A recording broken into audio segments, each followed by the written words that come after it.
한때 많은 교회에서 다양한 프로그램을 유행처럼 실시한 적이 있습니다. 두 날개, 뜨레스티아스, 큐티, 전도폭발, 그 중에 제자 훈련도 마찬가지입니다. 제자가 되는 것은 지극히 성경적입니다. 그러나 프로그램화된 제자 훈련에 대해서는 정말 성경적인가라는 질문을 던지지 않을 수가 없습니다.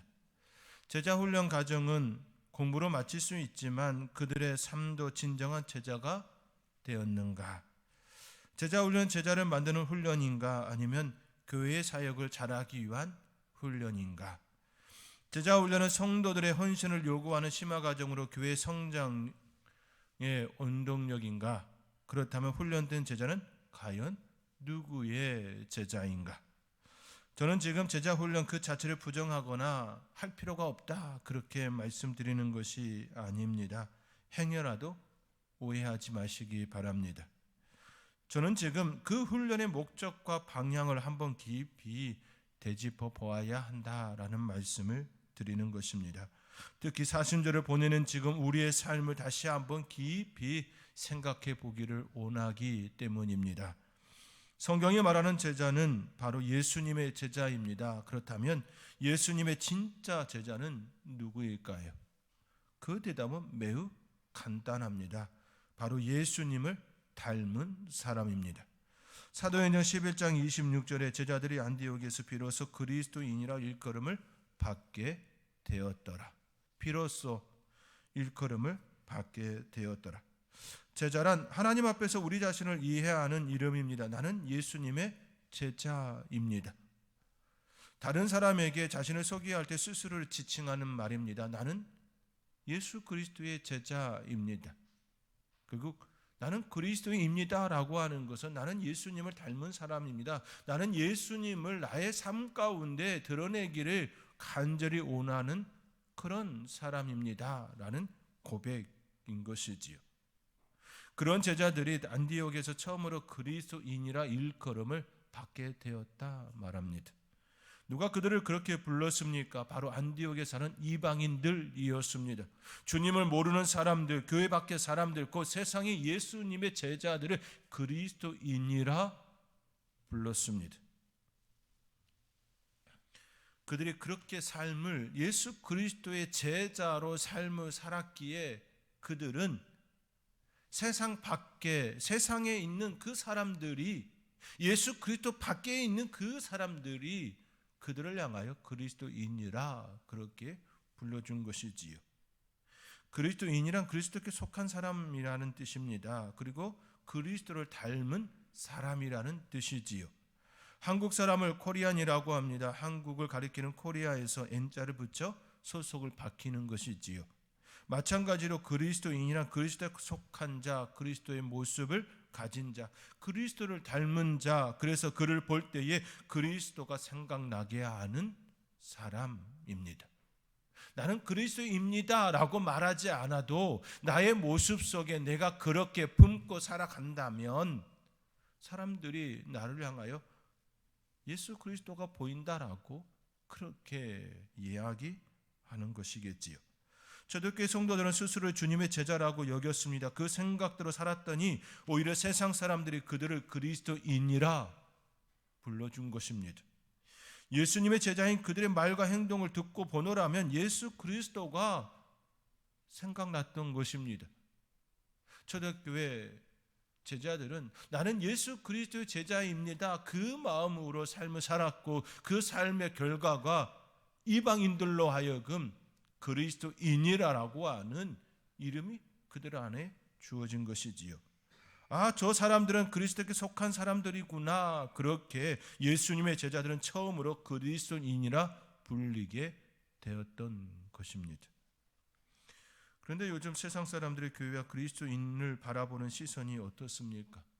모두가 그런 것은 아니지만 일부에서는 자기들밖에 모르는 사람들로 취급하고 있습니다. 이기적인 사람들이라고 여기고 있습니다. 어째서 우리는 이러한 소리를 듣게 되었을까요? 세상 모든 사람들이 그렇게 부르는 것은 아니지만 또한 세상에 희망이 되기를 간절히 바라는 마음으로 교회가 그러면 안 되지 하는 소리도 있지만 분명한 사실은 교회와 성도들이 예전 우리의 믿음의 선배들이 보여주었던 아름다운 신앙의 모습이 그들의 눈에 보이지 않고 있다라는 사실입니다. 우리 믿음의 선배들이 보여주었던 그 삶의 아름다운 모습이 우리 장로님께서 기도하신 것처럼 내일 3.1절이지요. 우리의 믿음의 선배들이 순교의 피를 흘리며 간절히 삶으로 보여주었던 그 신앙, 그 신앙의 아름다운 모습이 지금을 살아가는 그리스도인들에게 잘 보이지 않기 때문 아닐까요? 사랑하는 성도 여러분, 우리는 이 시대에 어떤 모습으로 살아야 합니까? 이러한 질문을 많이 던질 수가 없습니다. 지금 여러분은 어떤 삶을 추구하며 살아가고 있습니까? 어느 책을 통해 이러한 질문을 받은 적이 있습니다. 당신은 지금 어디쯤 머물고 계십니까? BC입니까? AD입니까? BC는 우리가 익히 아는 대로 예수 그리스도 이전을 말하고 AD는 예수 그리스도 이후를 가리킵니다. 인류 역사의 중심에는 예수 그리스도가 계십니다. 이와 마찬가지로 개인사에서도 개인의 역사, 개인의 인생에 있어서도 예수 그리스도가 있어야 합니다. 예수 그리스도 없이 사는 인생을 BC 인생이라고 하고 그리스도 안에서 살아가는 인생을 AD 인생이라 일컫습니다. 여러분은 어떻습니까? 그리고 AD 인생에 있어서도 여러 단계로 접근할 수 있습니다. 유소년기, 청소년기, 청년기, 장년기, 노년기. 이렇게 구분할 수 있습니다. 여기서 중요한 것은 오랜 세월 예수 그리스도를 믿었느냐가 아니라 성장과 성숙을 이야기하고 있습니다. 오랜 세월 신앙생활 하였다 할지라도 여전히 유소년기나 청소년기에 머물러 있는 이들도 있습니다. 비록 신앙 연전은 짧다 할지라도 청소년기, 청년기를 넘어 장년기로서 예수 그리스도와 함께 하나님과 친밀한 교제를 나누고 깊은 그 삶을 살아가는 교회와 사회로부터 덕을 끼치는 그러한 신앙인들도 있습니다. 신앙의 연조가 기냐 짧느냐가 아니라 얼마나 하나님과 깊은 교제를 나누며 성장과 성숙을 이루었느냐라는 관점입니다. 그리스도인들 중에는 처음에는 하나님을 부정하고 부인하며 살았던 이들이 회심하고 주님께 온전히 쓰임받는 인물들도 많습니다. 그러한 인물들 중에 우리가 익히 알고 있는 인물이 있습니다. 사순절 기간을 지나고 부활절이 다가오면 TV 브라운관에 잘 보여주는 명작 벤허가 있습니다. 벤허의 작가는 뉴 얼리스입니다. 그는 유명한 장군이고 문학적인 천재였습니다. 그는 한때 인고설이라는 친구와 지구상에서 기독교 신화를 영원히 도말해 버릴 책을 쓰자고 서로 약속했습니다. 그리고 그들은 예수님을 믿고 예배하는 사람들이 그럴듯한 굴레 안에 갇혀 있는 것에 분개하였습니다. 월리스는 유럽과 미국의 유명한 도서관에서 기독교를 파괴할 자료를 찾으면서 2년 동안 연구하였습니다. 그리고 그는 그 책의 제2장을 쓰다가 무릎을 꿇고 예수님께 나의 주, 나의 하나님이라고 크게 울부짖었습니다. 인간 예수님이 참 하나님이었음을 그가 그렇게 연구하고 그의 책을 쓰다가 비로소 깨달은 것이지요. 예수 그리스도가 하나님의 아들이심을, 그가 자신을 위하여 이 땅에 오신 구세주이심을 그가 연구하고 그가 사기꾼임을 폭로할 목적으로 그렇게 글을 쓰다가 그분이 진정 나를 위하여 이 땅에 오시고 십자가에서 모든 것을 내어주신 분이라는 것을, 참 하나님이면서 참 인간이라는 것을 그가 깨닫고 그분 앞에 무릎을 꿇지 않을 수가 없었던 겁니다. 그리고 고백한 거지요. 나의 주, 나의 하나님. 그 다음 고백이 무엇이겠습니까? 나는 죄인입니다. 나는 죄인입니다. 나를 불쌍히 여겨 주옵소서. 이 고백이 그의 고백이 아니었겠습니까? 그렇게 사기꾼으로 온 세상에 폭로하려고 결심하고 연구했던 그 예수님이 바로 자신을 살리러 이 땅에 오신 참 하나님이심을 받아들이게 되었고, 그는 배너라는 위대한 소설을 남기게 되었습니다. 사랑하는 성도 여러분, 우리의 진정한 삶은 BC 인생에서 AD 인생으로 변할 때 시작되는 것입니다. 그리고 그 이후 주님과 함께 어떤 삶을 살 것인가, 나는 그리스도인으로 어떤 삶을 살아낼 것인가 고민하며 하나님께서 원하시는 삶을 살아내려고 부단히 애쓰는 것이 바로 그리스도인의 삶인 것입니다. 지금 그러한 삶을 살고 계십니까? 여러분을 위하여 모든 것을 내어주신 그 예수님, 그 예수님이 여러분의 인생의 구세주이심을 알고 그분을 위하여, 그분과 함께 나는 어떤 삶을 살 것인가 그렇게 고민하며 그렇게 살고 계십니까? 진정 하나님께서 바라시고 원하시는 그러한 삶을 살아낼 수 있는 하나님의 사람으로, 그리스도인으로 그렇게 삶을 살아낼 수 있는 복된 성도님들이 될 수 있기를 주님의 이름으로 축원드립니다. 그렇다면 그리스도와 함께하는 삶은, 그리스도인의 삶은 어떤 삶입니까? 이 주제를 가지고 오늘 본문을 중심으로 함께 생각해 보기를 원합니다. 첫째로 날마다 하늘의 것을 바라보며 사는 삶입니다. 2절의 말씀입니다. 우리 함께 2절의 말씀을 함께 읽겠습니다. 위의 것을 생각하고 땅의 것을 생각하지 말라. 위의 것을 생각하고 땅의 것을 생각하지 말라. 바울은 예수님과 함께 새로운 신분으로 거듭난 사람들을 향해 말씀을 선포합니다. 예수님 안에서 거듭난 사람은 신분이 변화된 사람입니다. 이제 더 이상 죄의 종이 아닙니다. 성도는 하나님의 거룩한 자녀로 신분의 변화를 가진 사람들입니다. 하나님 나라의 시민권을 가진 이들의 삶의 관심은 땅의 것이 아니라 하늘의 것, 하늘에 두어야 합니다. 여기서 위와 땅은 물리적 장소가 아닙니다. 인간이 살아가는 보이지 않는 세계, 즉 영적 세계를 의미합니다. 불신자는 마귀의 종로 타며 죄의 굴레에 갇혀 살아갑니다. 땅의 것을 추구하며 그것에 관심을 두고 살아갑니다. 왜냐하면 그것이 그들의 눈에는 전부이기 때문입니다. 그들의 눈에 보이는 것이 전부이기 때문에 그것을 위하여 그들의 삶을 불태우며 살아가는 것이지요. 마치 그것을 잡지 못하면 자기는 실패자, 영원히 실패자처럼 여기고 낙심하고 절망하는 것 아니겠습니까? 그러나 예수님과 복음을 아는 이들은 하늘의 세계가 있음을 알기에 땅의 것을 전부로 여기지 않고 하늘의 것을 바라보는 시각을 가지게 됩니다. 새로운 신분의 소유자로서 하나님 나라의 관점으로 이 세상을 바라보는 삶을 살아가게 됩니다. 그렇기에 땅의 것에 욕심내지 않습니다. 땅의 것은 생활의 도구인 것이지요.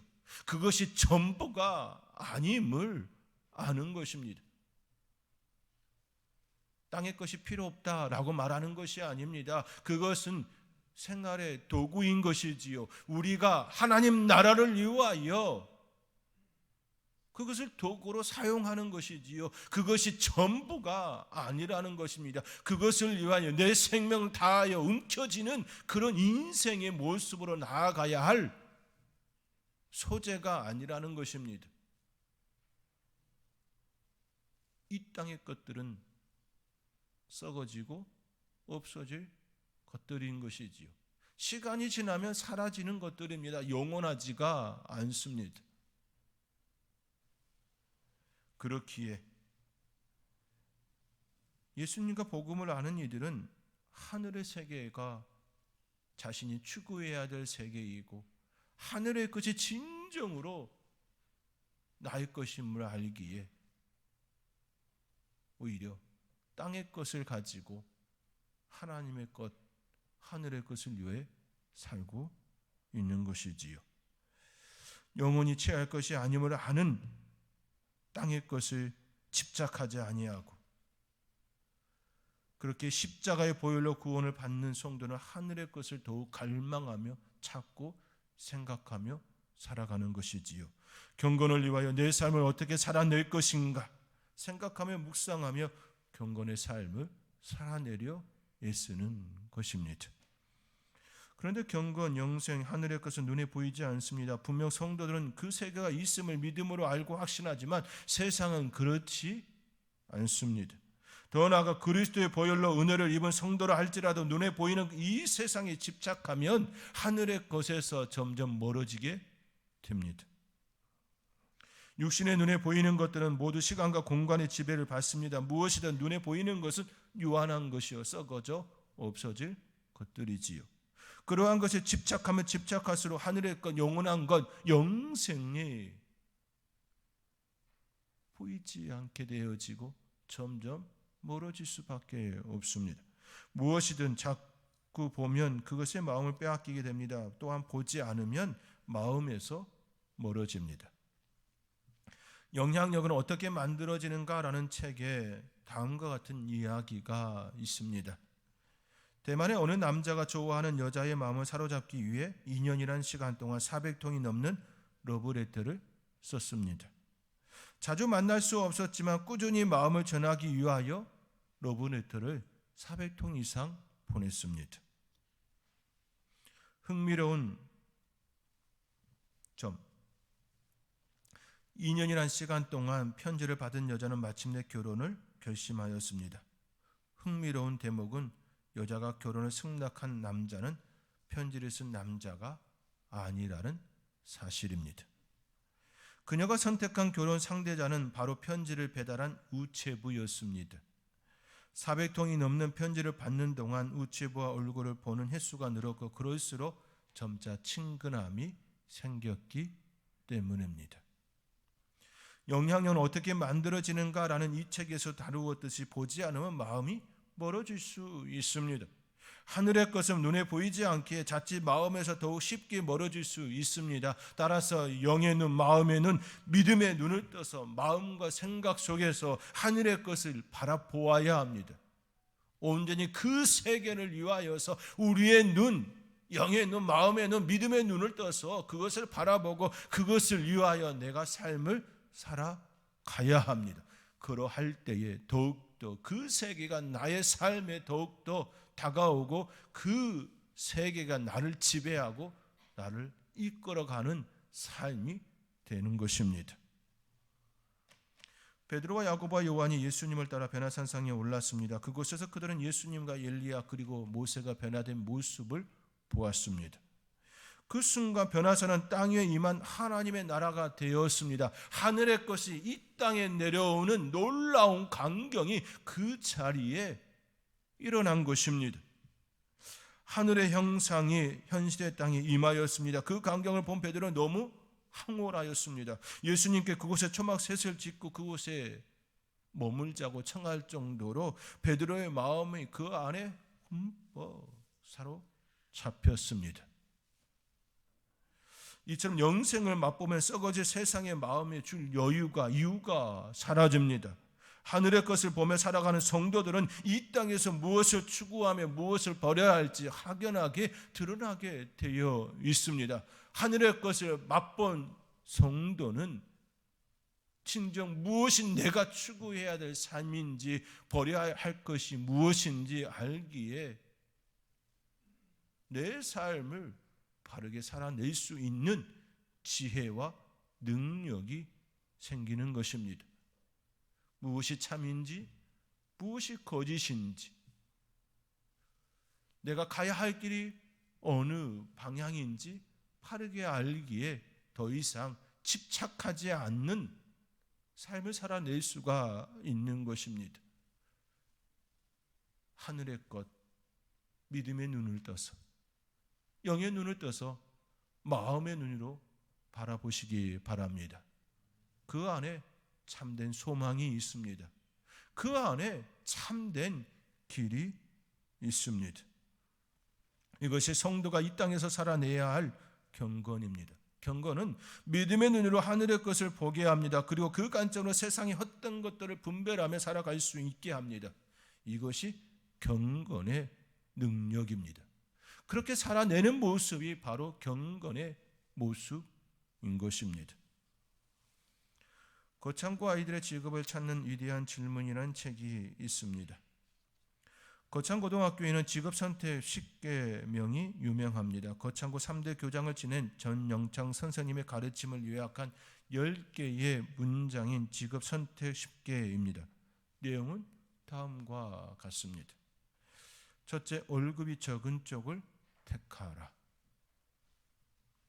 둘째, 내가 원하는 곳이 아니라 나를 필요로 하는 곳을 택하라.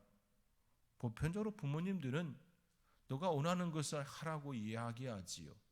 그러나 거창고 아이들에게 하신 전영찬 선생님의 가르침은 나를 필요로 하는 곳을 택하라라고 이야기합니다. 내가 원하는 것 이전에 친정 나를 필요로 하는 그곳이 무엇인지 생각하라는 의미이지요.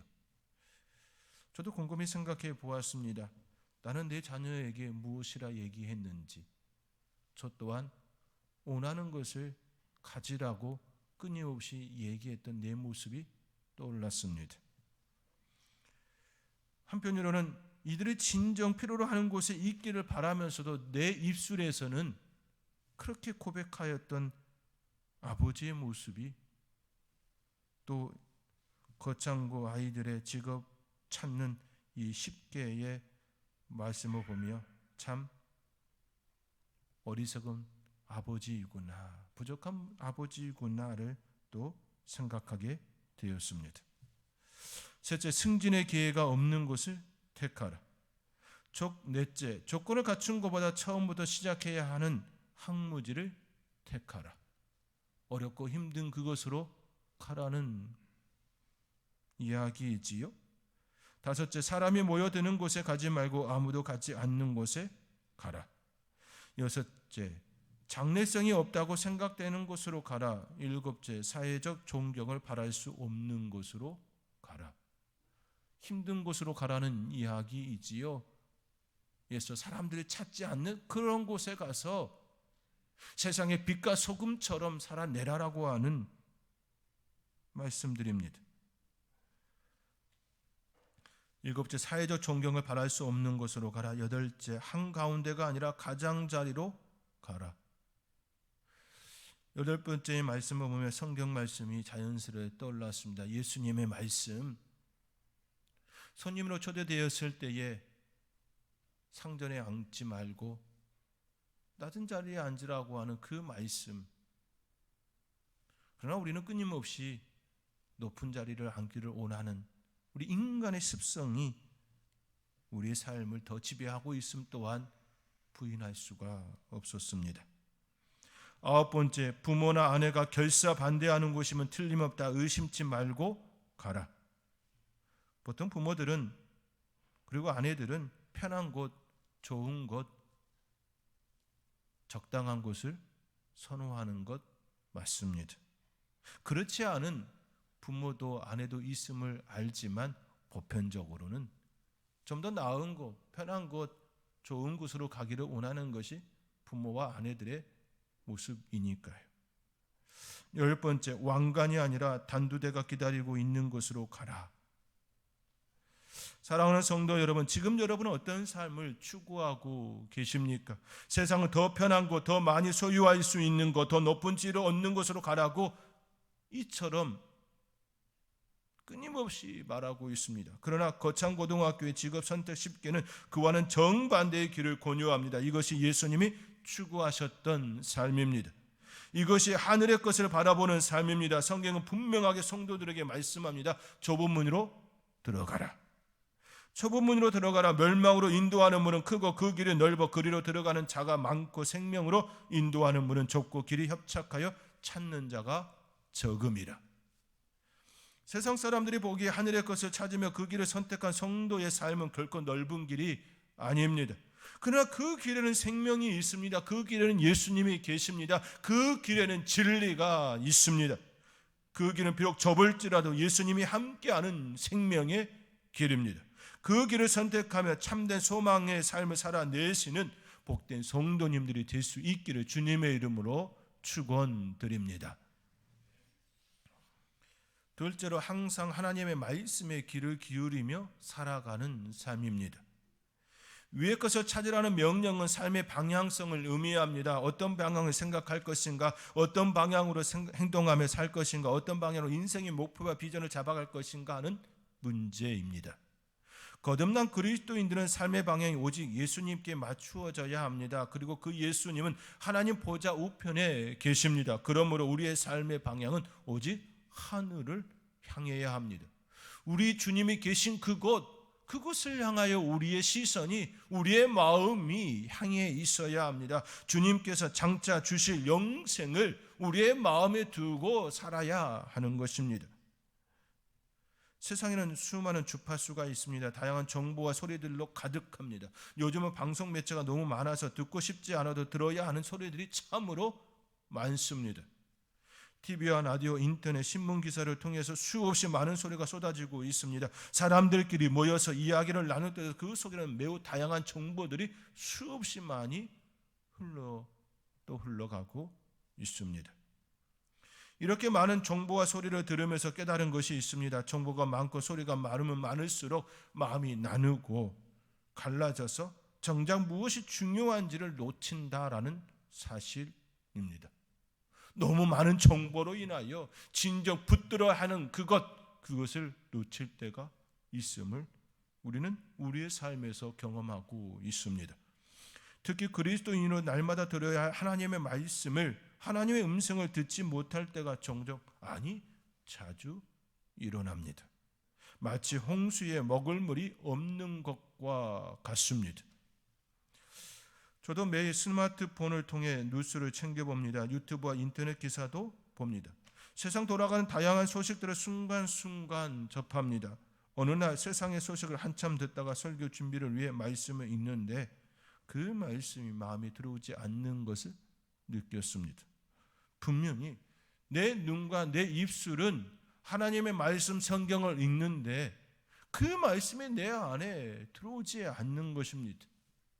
계속 내 눈과 입술은 하나님의 말씀을 읽고 있지만 하나님의 음성이 내 안에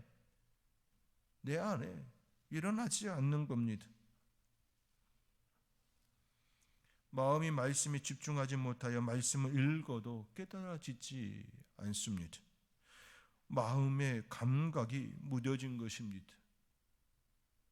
세상의 정보와 소리들로 마음이 번잡해져서 하나님의 말씀을 읽음에도 불구하고 내 마음은 하나님께서 여전히 내 마음을 두들기고 있음에도 불구하고 그 음성을 들을 수 없는 그 상태가 되어진 것입니다. 정작 하나님의 말씀을 들어야 하는 그 순간 마음이 반응하지 않는 것입니다. 그리하여 저는 종종 아무런 생각을 하지 않으려 할 때가 있습니다. 모양실 저의 책상에 앉아 눈을 감고 조용히 있을 때가 있습니다. 내 마음의 조용한 때에 하나님께서 무엇이라 말씀하시는지 듣기 위해서입니다. 번잡한 마음으로는 하나님의 말씀을 듣기가 쉽지가 않음을 느낍니다. 세상의 것으로 채워져 있을 때, 그때는 읽어도 들리지 않는 내 마음이 된 것이지요. 내 생각과 세상의 소리가 단절된 후에야 조용히 마음에 채워지는 것들이 있음을, 그리고 마음이 새로워지는 경험을 느낍니다. 사랑하는 성도 여러분, 멈춰야 할 때 멈춰야 합니다. 세상의 것들과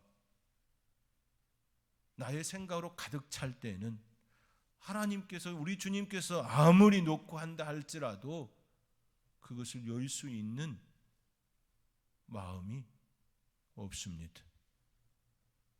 끌어낼 때 잠시 조용히 내 마음을 우리 주님 앞에 내려놓을 때, 그때 주님의 음성을, 하나님의 음성을 온전히 들을 수 있습니다. 사랑하는 성도 여러분, 마음의 평온함이 잘 유지되고 계십니까? 세상의 번잡함으로 마음이 흐트러졌을 때 그때 어떻게 하셨습니까? 그럴 때일수록 성도는 주님께 주파수를 맞추어야 합니다. 멈추어야 합니다. 그리고 주님께서 놓고 하시는 그 소리, 그 놓고 하는 소리를 들어야 합니다. 평온할 때에도 번잡할 때에도 우리의 주파수는 주님께 향해 있어야 합니다. 늘 위의 것을 추구하고 영생을 소망하면서 삶의 방향을 하늘에 두는 복된 성도님들의 삶이 되시기를 주님의 이름으로 축원드립니다.